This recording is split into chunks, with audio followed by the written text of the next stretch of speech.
on va sortir uniquement un chien par personne, par chasseur. Parce que les grands tétras étant des gibiers assez farouches, il vaut mieux essayer de faire le minimum de bruit. Donc avec un seul chien chacun, on va tenter d'avoir un beau travail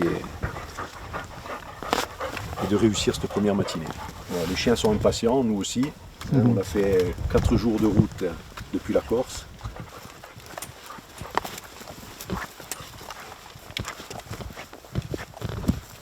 Le biotope principal lorsqu'on chasse le grand tétra et le tétralyre, ou même la gélinote quelquefois, il est composé uniquement de forêts, de grandes forêts, entrecoupées de marécages, de lacs, donc des forêts de pins, de bouleaux, il y a de la mousse, de la bruyère aussi. Et les oiseaux y trouvent leur nourriture parce qu'il y a beaucoup de myrtilles. Alors ils y trouvent le gîte, le couvert, et c'est là qu'il faut les chercher. Donc, voilà.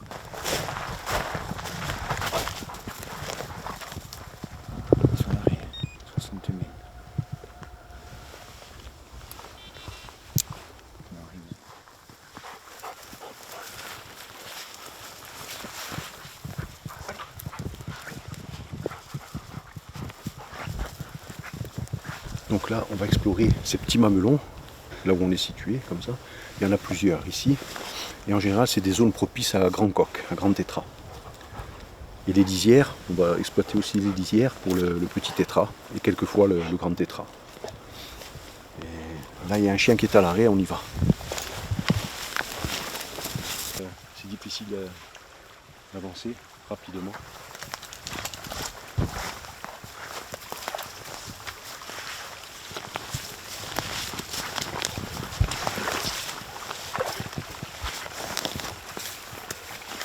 Il y a l'Oco qui était à l'arrêt à peu près une centaine de mètres de nous. Et bon là, difficile d'avancer vite dans les marécages. Et quand je suis arrivé à 50 mètres, j'ai entendu décoller un oiseau. Ça pourrait être un petit coq. C'est pas un grand coq, c'est sûr au bruit. On va essayer d'aller à la remise.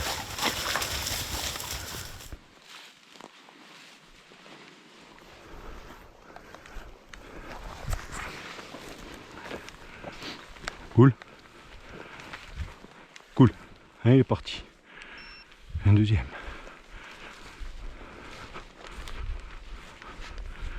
C'est bien, mon chien, c'est bien. Cool.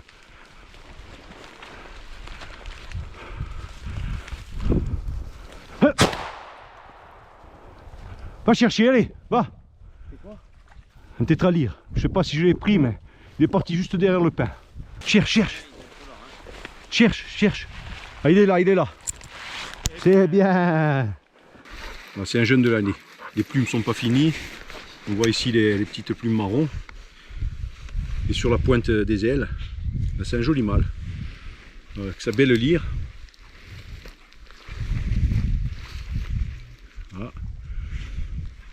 Alors là, on a abordé une sorte de marais.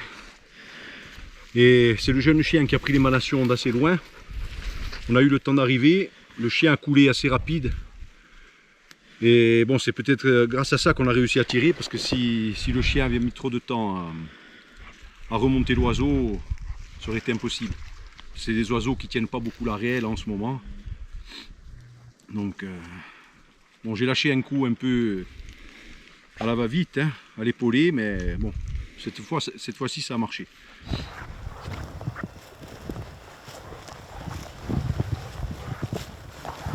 Encore un arrêt là. Le chien était à l'arrêt au fond. Comme tout à l'heure, le temps d'arriver ici et de sortir sur la lisière, le coq a décollé plus loin là-bas. Et il est sorti hors de la zone où on peut chasser.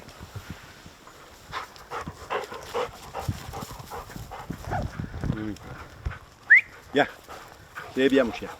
On va regarder le point GPS, voilà, pour voir ce petit là sur la carte.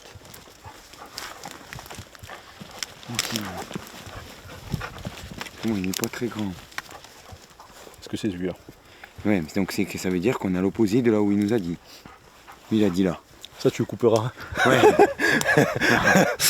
Ça, on ne veut pas entendre. Ça, on le mettra dans le bêtisier pour nous. Ouais, alors.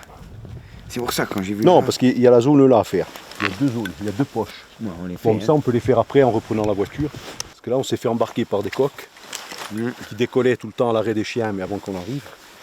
Donc là on repart. Là il faut. Allez, go, Non, on y va. on y va. L'oiseau emblématique de la Laponie, c'est le grand tétra. C'est un oiseau qui est assez impressionnant, hein, parce qu'on n'a pas l'habitude d'en voir. Voilà, ils peuvent dépasser, les vieux grands tétras dépassent souvent les 5 kg, 6 kg. Donc c'est impressionnant. Ensuite, il y a le tétralyre qu'on peut retrouver dans les Alpes françaises. Il y a quelques gélinotes aussi. Voilà. Mais bon, là pour l'instant, lors du séjour, on n'en a pas encore vu. On a surtout vu des tétralyres, des grands tétras.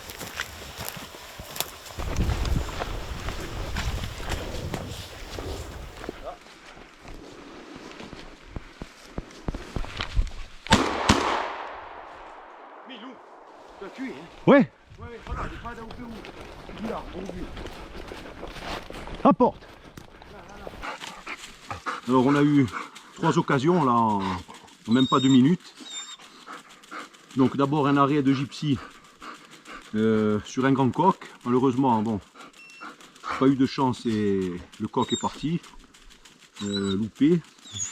Ensuite Olmo, pas un arrêt, 100 mètres plus loin. Un coq décolle, un grand coq décolle de la cime des pins. Bon, on ne peut pas tirer, on l'entend mais on ne peut pas le tirer. Et il fait encore 100 mètres. Il prend une pause d'arrêt là, bien dans la mousse.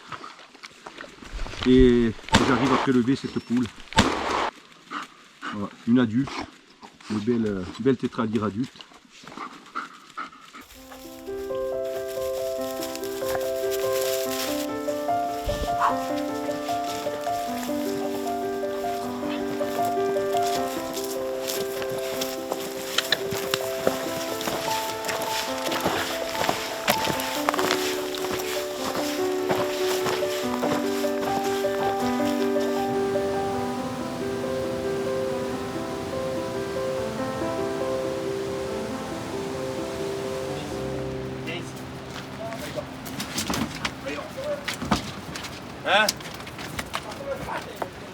Abbiamo fatto così, ci siamo sistemati con la macchina del nostro amico, ma...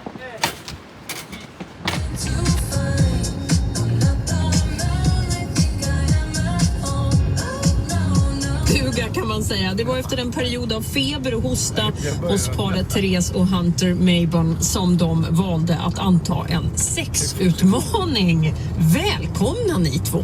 Tackar. Alltså vi har ju sett förr att prata sex i det här rummet. För ni sex, det är grejen. Det är Sex grejen. again. Ja, Okej. och-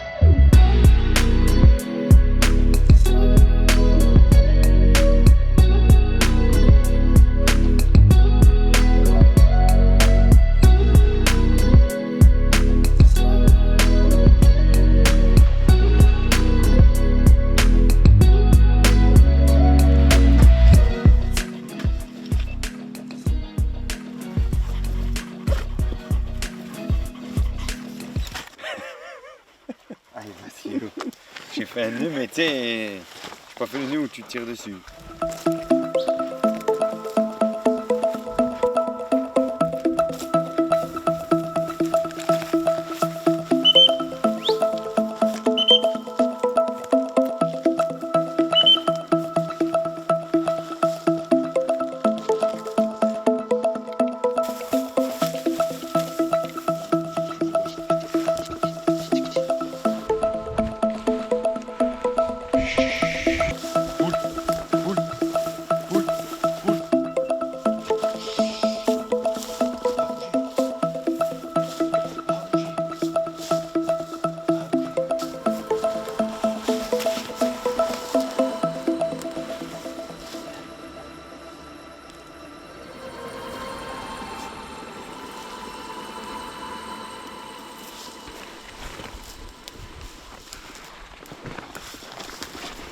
Cool, cool, cool, cool. Elle y est. Elle y est. Allez, apporte. Va chercher, apporte. C'est bien. C'est bien ça. C'est bien ça. C'est bien. C'est bien. C'est bien. Et voilà. Un beau travail du chien. Voilà, une belle poule grand tétra. Bon, il me semble avoir vu aussi décoller un mâle, mais un peu trop loin. Dommage, j'aurais pu tirer le mâle, mais bon, c'est comme ça. Et donc là, comme l'avait dit Alexander, il avait dit privilégier les bordures pour trouver les oiseaux, parce qu'en pleine forêt, il y en a moins. Et ce sont des oiseaux qui aiment bien se situer près des pistes et près des routes. Voilà. Parce qu'ils y mangent un peu les petits graviers, les petites pierres. Et du coup, c'est vrai que la plupart du temps, on les trouve en bordure de pistes. Donc là, le chien avait pris l'émanation. On l'a vu prendre l'émanation de loin parce que la forêt est assez claire. Et donc j'ai pu arriver au chien, mais ça piétait assez rapide devant. C'est des oiseaux qui piètent beaucoup. Et au moment où j'ai fait couler le chien, la poule a décollé entre des arbres. J'ai lâché un coup dont j'ai eu de la chance et on a pu faire ce bel oiseau. Qui pèse au moins bien, c'est 3 kg. Ça c'est une belle femelle adulte. Voilà. On peut le voir, le bec. Voilà. Elle n'est pas très vieille, mais c'est déjà une adulte. C'est pas une de l'année.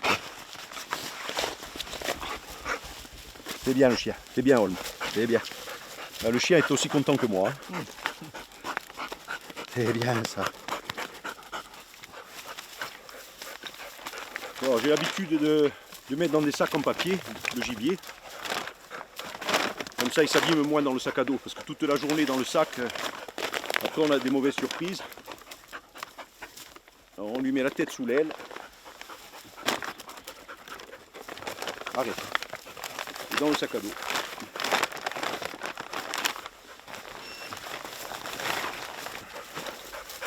Allez, maintenant on va chercher un beau mâle grand tétra.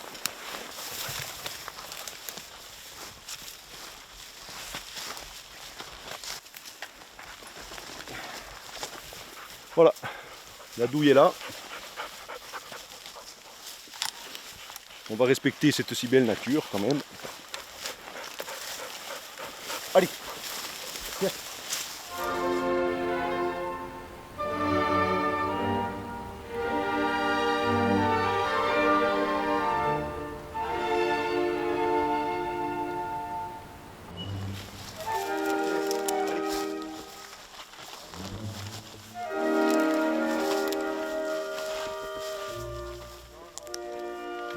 Mais si ça peut être aujourd'hui, c'est vraiment bien. Par contre, ça va être plus tard que le 23.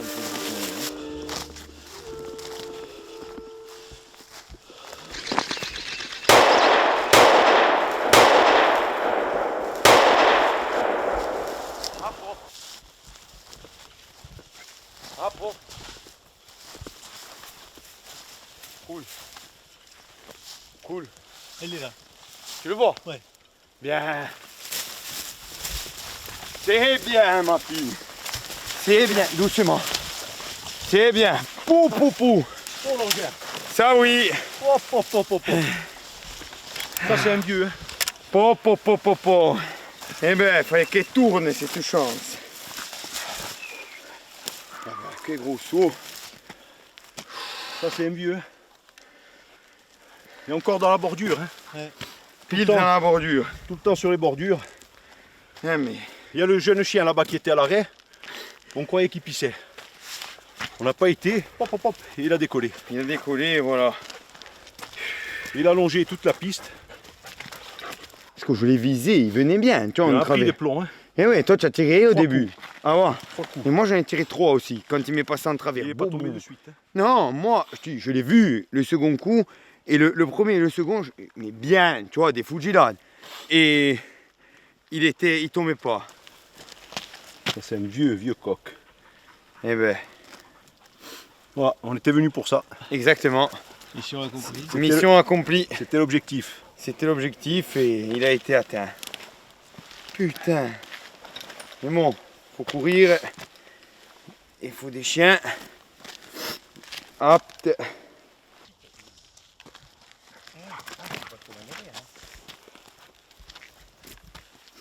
Ah, la chasse du grand tétra, c'est vraiment une chasse qui a ses particularités. Elle est vraiment, on va dire, pour nous, on a pu le remarquer ici, elle est vraiment différente, oui et non, des chasses qu'on a l'habitude de pratiquer au chien d'arrêt, malgré les destinations qu'on a pu faire, je dirais l'Asie centrale, les chasses chez nous, les chasses en montagne, dans les montagnes françaises. Le grand tétra, lui, il se différencie beaucoup par sa façon d'agir, même au contact des chiens, même en laissant travailler les chiens correctement, c'est un oiseau qui se défile vraiment rapidement. Et pour le chasser, il faut procéder à des manières vraiment qui sont pas différentes, mais quand même plus évoluées que ce qu'on a l'habitude de faire chez nous. C'est un oiseau qu'on doit manœuvrer. Voilà, c'est un oiseau qu'on doit amener à la faute pour pouvoir concrétiser. C'est pas... Voilà. Et souvent, souvent, lorsqu'on réussit à le tirer, c'est qu'il a fait une faute. Une faute de comportement, on va dire, face au chien. Parce qu'il a toujours le coup d'avance, on va dire, sur nous, sur ce qu'on a pu voir, malgré les chiens, malgré toute l'expérience, on va dire, qu'on peut avoir au niveau de la chasse, en connaissant nos chiens. Lui, on peut le caractériser comme vraiment le roi de la forêt, je crois. Bon, moi j'ai connu la Laponie il y a 12 ans et bon, honnêtement, en forêt, les densités ont diminué fortement. Il y a 12 ans, on pouvait élever une cinquantaine d'oiseaux dans la matinée, c'était réalisable avec des chiens expérimentés, toujours. Là, aujourd'hui, bon, il faut... Ouais, il faut faire des kilomètres, il faut des chiens. Et vraiment, ça se mérite maintenant. Enfin, moi, j'ai pas eu la chance de connaître avant, mais pour ce qu'il en est aujourd'hui... Il ne faut pas venir en Laponie la fleur au fusil. Voilà, il faut bien se dire qu'il faut être préparé physiquement, aussi bien le chasseur que les chiens. Il faut avoir au minimum 2-3 chiens d'expérience. On peut emmener des jeunes chiens, mais vraiment pour compléter l'équipe. Voilà. On ne peut pas arriver ici avec des chiens qui n'ont jamais vu beaucoup de gibier et dire je vais me régaler, c'est la Laponie, c'est la fête. Ouais, non, c'est pas... Là, ça ne marche plus comme ça. Non, c'est vraiment de la vraie chasse. Ouais.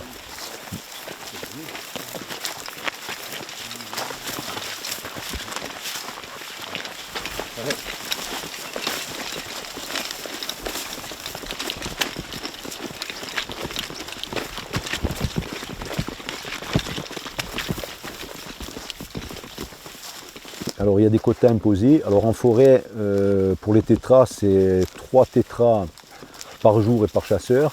Donc qu'est-ce qu'on entend par 3 tétras? C'est soit des tétralyres, soit des grands tétras, soit la gélinote. Voilà, la gélinote est considérée comme tétra dans le quota.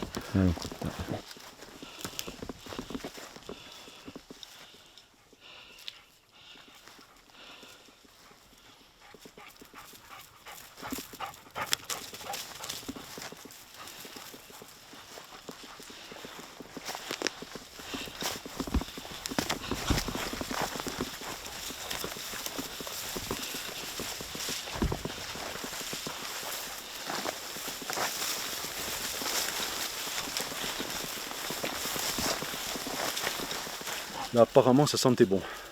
Et puis c'était, voilà. C'était un arrêt franc, bien une remontée rapide.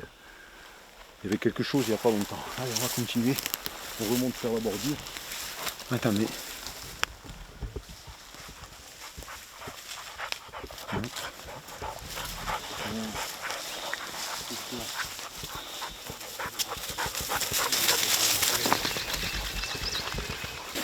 Là, on a vu encore le chien à l'arrêt. Il y avait Olm à l'arrêt, là, pas loin. Et le temps d'arriver, ça a volé devant. J'ai pu l'entendre, mais j'ai pas pu le voir. Donc il était en bordure encore. Donc on va voir si le chien le retrouve. En espérant qu'il y arrive. Allez, on continue.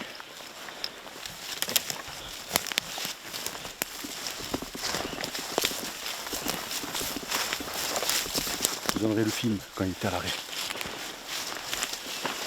Bon, il y a un appareil indispensable, c'est le GPS. C'est le seul élément, on va dire, il est plus qu'indispensable, le GPS ici. Ça permet de savoir où sont les chiens, mais de chasser en silence. Parce que si on utilise un bip ou une clochette, on est quasiment sûr à 100% de ne pas tirer un gibier. Cool. Parce que les grands tétras, les tétralyres, au moindre bruit, ils volent. Voilà.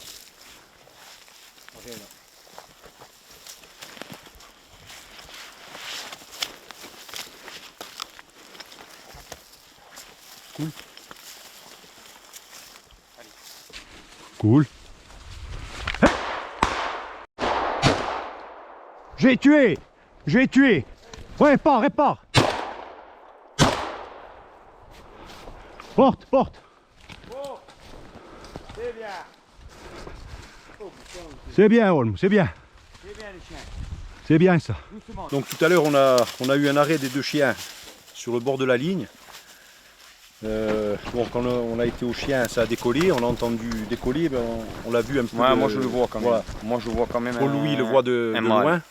Un gros mâle, un grand coq tétra, mais mâle. Voilà, donc du coup, on a été dans la direction, pensant le retrouver. Puis les chiens se sont remis à l'arrêt, ici derrière nous, et il y a cette vieille poule là qui. Ouais, vieille, parce que celle-là elle est belle.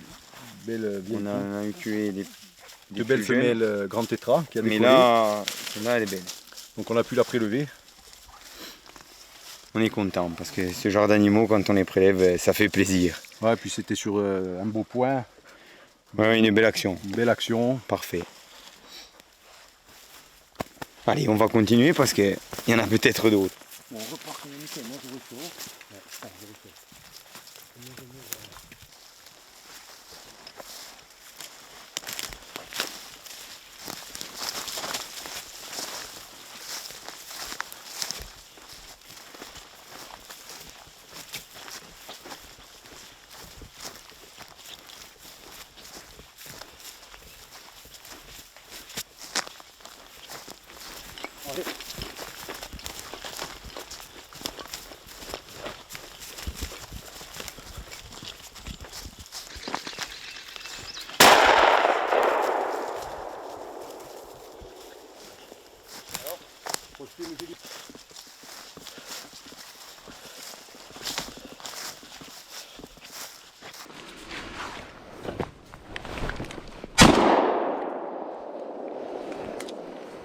Porte.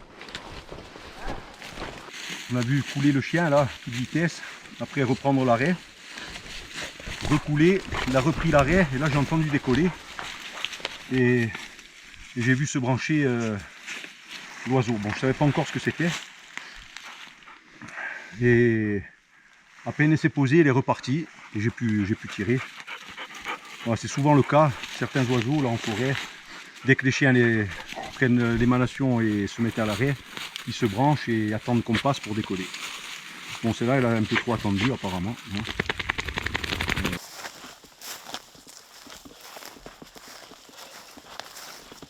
Bon, aujourd'hui, bon, c'était une belle journée quand même. Déjà, de par la météo, un beau soleil, c'est le premier jour de soleil de la semaine. Et bon, on a vu déjà un changement du comportement dans la forêt, hein, des oiseaux, avec le beau temps comparé au premier jour là, sous la pluie. Donc aujourd'hui on a eu quand même au moins 6 ou 7 occasions franches, avec les chiens à l'arrêt, bien bloqués. On a tiré 5 fois, on a prélevé ces 4 oiseaux, voilà, dont ce grand coq, le big. Il est là, enfin, c'est enfin un peu pour lui que, bon, c'est pas que pour lui qu'on était monté, mais en partie. On se l'était dit, on voulait le rencontrer, on a eu la chance de le rencontrer, de le prélever, c'était... Ouais, et puis en plus à l'arrêt de nos chiens, c'est toujours un plus. Voilà. Ouais, c'est un gros plus. Et bon, alors ça peut paraître pour des chasseurs en France ou dans d'autres pays un peu peut-être exagéré, on va dire entre guillemets, de tirer ces femelles. Mais bon, il faut savoir qu'ici, on en voit quand même beaucoup. Même si la population globale a diminué de tétras, il reste quand même énormément d'oiseaux, hein, comparé à une population française ou finlandaise même, hein, où il y en a moins. Mais ici en Suède, voilà, il y a quand même beaucoup d'oiseaux. Il est donc permis de prélever quelques femelles, surtout quand c'est sur des beaux points. C'est des sacrés oiseaux quand même. Voilà, c'est grâce à eux. Hein. Ah oui, oui. Entièrement. Nous, Et c'est pour eux hein, qu'on monte jusqu'en Laponie aussi. Hein. Ça nous fait plaisir quand